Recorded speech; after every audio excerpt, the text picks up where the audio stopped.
ഒരു സിനിമയുടെ വിജയത്തിൽ പ്രധാന പങ്കുവയ്ക്കുന്ന ഒന്നാണ് ബോക്സ് ഓഫീസ് കളക്ഷനുകൾ. ബോക്സ് ഓഫീസിലെ കളക്ഷനുകൾ എടുത്താൽ ആദ്യ ഒന്നിൽ തന്നെ കാണും മോഹൻലാൽ ചിത്രങ്ങൾ എന്നതാണ് ഗംഭീര സംഭവം. കാരണം മോഹൻലാൽ ചിത്രങ്ങളുടെ കളക്ഷൻ ബാക്കി എല്ലാ താരങ്ങളെക്കാളിലും ഒരുപടി മുന്നിലാണ്. ഇപ്പോഴാണ് യുവനിരയിലുള്ള പലരും എത്തി ഗംഭീര വിജയങ്ങൾ സ്വന്തമാക്കി ഇൻഡസ്ട്രി ഹിറ്റ് അടിച്ച് ടോപ്പിൽ എത്തി നിൽക്കുന്നത്. എന്നാൽ മോഹൻലാൽ ആ ഒരു ലെവലിലേക്ക് വീണ്ടും തിരിച്ചു വരാൻ സാധ്യതയുണ്ട് എന്ന് പ്രേക്ഷകർ അനുമാനിക്കുന്ന ചിത്രങ്ങൾ അണിയറയിൽ സംഭവിച്ചു കഴിഞ്ഞിരിക്കുന്നു. എമ്പുരാനൊക്കെയാണ് അവർ ആ പ്രതീക്ഷ വയ്ക്കുന്ന സിനിമകൾ. ബോക്സ് ഓഫീസിൽ പുതുചരിത്രം എമ്പുരാൻ പോലുള്ള സിനിമകൾ കുറിക്കും എന്നതിൽ യാതൊരു സംശയമില്ല എന്ന് പ്രേക്ഷകർ ഇപ്പോഴേ ചർച്ചകൾ നടത്തുകയാണ്. ബോക്സ് ഓഫീസിലേക്കുള്ള മോഹൻലാലിന്റെ തിരിച്ചുവരവ് എന്ന് പറയുമ്പോൾ തന്നെ ഇപ്പോഴും പല വമ്പൻ ചിത്രങ്ങൾ എത്തുമ്പോഴും ബോക്സ് ഓഫീസ് കണക്കുകൾ താരതമ്യം ചെയ്യുന്നത് മോഹൻലാൽ ചിത്രങ്ങളുമായിട്ടാണ് എന്നതാണ് മറ്റൊരു കൗതുകം. ഇപ്പോഴും മോഹൻലാൽ ചിത്രങ്ങൾ പല ബോക്സ് ഓഫീസ് റെക്കോർഡുകളിലും ടോപ്പ് 1 നിൽക്കുന്നു, അത് മോളിവുഡിൽ എന്നതും എടുത്തു പറയേണ്ടതാണ്. അതുപോലൊരു ഗംഭീര ചിത്രം ഇതാ നമുക്ക് മുന്നിലേക്ക് എത്താൻ പോവുകയാണ്. വലിയ ബോക്സ് ഓഫീസ് കണക്കുകൾ സ്വന്തമാക്കാൻ സാധിക്കുന്ന ഒരു അന്യഭാഷാ ചിത്രം. അല്ലു അർജുൻ നായകനാകുന്ന പുഷ്പ 2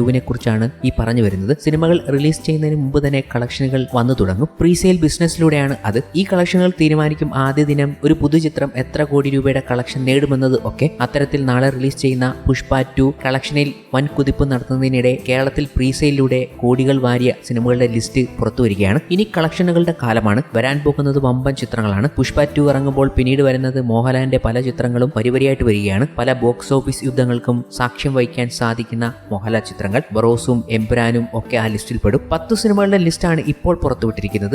ഇതിൽ മലയാളം, തമിഴ്, തെലുങ്ക് സിനിമകൾ ഉണ്ട്. സൗത്ത് ഇന്ത്യൻ ബോക്സ് ഓഫീസിന്റെ റിപ്പോർട്ട് പ്രകാരം 1ാം സ്ഥാനത്തുള്ളത് മലൈക്കോട്ടെ വാലിബനാണ് എന്നതും എടുത്തു പറയുന്നു. ലിജു ജോസ് പല്ലിശ്ശേരി മോഹൻലാൽ കൂട്ടുകെട്ടിൽ ഇറങ്ങിയ ചിത്രം ബോക്സ് ഓഫീസിൽ വേണ്ടത്ര പ്രകടനം കാഴ്ചവെച്ചില്ലെങ്കിലും പ്രീസെയിൽ വൻ ഹൈപ്പ് ലഭിച്ചിരുന്നു. റിപ്പോർട്ട് പ്രകാരം 3.8 കോടിയാണ് വാലിബന്റെ പ്രീസെയിൽ കളക്ഷൻ. വിജയ് ചിത്രം ദി ഗോട്ട് പ്രീസെയിലിൽ കളക്ഷനെ മറികടന്നാണ് മലൈക്കോട്ടെ വാലിബൻ ഈ നേട്ടം സ്വന്തമാക്കിയിരിക്കുന്നത്. അതേസമയം പട്ടികയിൽ ആദ്യ 5 സൂര്യ ചിത്രം കങ്കുവയും ഇടം പിടിച്ചിട്ടുണ്ട്. പ്രീസെയിലിൽ കേരള ബോക്സ് ഓഫീസിൽ പ്രീസെയിൽ ബിസിനസ്സിലൂടെ മലൈക്കോട്ടെ വാലിബൻ ആദ്യ സ്ഥാനം 2024 നേടിയിട്ടുണ്ട്. 3.8 കോടി രൂപയാണ് നേടിയത്. തൊട്ടു പിന്നാലെ ദ ഗോട്ട് 3.7 കോടിയും 3 ടർബോ 3.5 കോടിയും 4 ആടുജീവിതം 3.5 കോടി, 5 കങ്കുവ 2.62 കോടി, 6 പുഷ്പ 2 2.17 കോടി, 7 ആവേശം 1.90 കോടി, 8 വേട്ടയാൻ 1.70 കോടി, 9 വർഷങ്ങൾക്ക് ശേഷം 1.43 കോടി, 10 മഞ്ഞുമൽ ബോയ്സ് 1.32 കോടി. ഇങ്ങനെ പ്രീസെയിലിൽ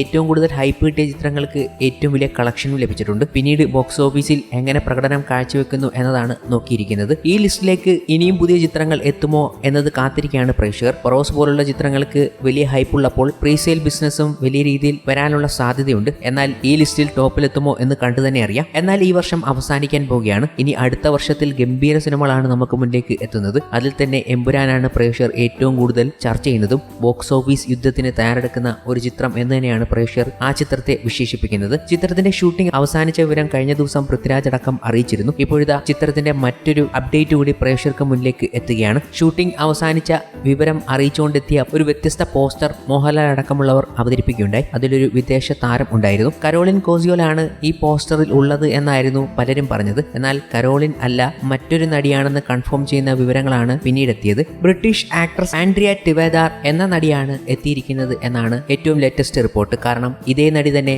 തന്റെ സോഷ്യൽ മീഡിയ അക്കൗണ്ടിലൂടെ ഇത് സ്ഥിരീകരിക്കുകയും ചെയ്തു. എമ്പുരാൻ എന്ന സിനിമയിലൂടെ ഒരു ഗംഭീര റോളിൽ എത്താൻ പോകുന്നു എന്ന കാര്യമാണ് അവർ സോഷ്യൽ മീഡിയയിലൂടെ അറിയിച്ചിരിക്കുന്നത്. എന്നാൽ കരോളിൻ കോസിയൽ എന്ന നടിയും ഈ ചിത്രത്തിൽ അഭിനയിക്കുന്നു എന്നാണ് ഇന്റർനെറ്റ് സൂചിപ്പിക്കുന്നത്. കാരണം ക്ലാര എന്ന കഥാപാത്രത്തെ എമ്പുരാനിൽ അവതരിപ്പിക്കുന്നു എന്നാണ് IMDb റിപ്പോർട്ട് ചെയ്യുന്നത്. എന്നാൽ കരോളിൻ ഈ കാര്യം തന്റെ സോഷ്യൽ മീഡിയ അക്കൗണ്ടിലൂടെ അറിയിച്ചിട്ടില്ല. പക്ഷേ സ്റ്റോറിയിൽ മെൻഷൻ ചെയ്തു എന്ന രീതിയിൽ റിപ്പോർട്ടുകൾ വന്നിരുന്നു. അങ്ങനെ വിദേശത്തു നിന്നുള്ള മികച്ച ചില താരങ്ങളുടെ ഗംഭീര സാന്നിധ്യം എമ്പുരാൻ എന്ന ചിത്രത്തിൽ ഉണ്ട് എന്ന് വ്യക്തമാക്കുന്ന റിപ്പോർട്ടുകളാണ് ഇപ്പോൾ പുറത്തു വന്നിരിക്കുന്നത്. പൃഥ്വിരാജ് എന്താണാവോ ഒരുക്കി വെച്ചിരിക്കുന്നത് എന്ന ആകാംക്ഷയാണ് ഇപ്പോൾ പ്രേക്ഷകരിൽ ഉടനീളം ഉണ്ടായിരിക്കുന്നത്. ഏറ്റവും വലിയ ബോക്സ് ഓഫീസ് യുദ്ധത്തിന് തയ്യാറെടുക്കുന്ന എമ്പുരാനെ നോക്കിയാണ് പലരും ഇപ്പോൾ സോഷ്യൽ മീഡിയയിൽ ചർച്ച നടത്തുന്നത്. പല ബോക്സ് ഓഫീസ് യുദ്ധങ്ങളും ഇനി തുടങ്ങാൻ പോകുന്നതേ ഉള്ളൂ. 2025 ഗംഭീര സിനിമകൾക്കുള്ള കാത്തിരിപ്പിലാണ് ഓരോ പ്രേക്ഷകരും. പ്രീസെയിൽ ബിസിനസ്സുകളിലൊക്കെ ഗംഭീര മുന്നേറ്റം നടത്താൻ സാധിക്കും. പുഷ്പയൊക്കെ വേൾഡ് വൈഡിൽ പ്രീസെയിലൂടെ തന്നെ 100 കോടി മറികടന്നു എന്ന റിപ്പോർട്ടുകളാണ് വന്നിരിക്കുന്നത്.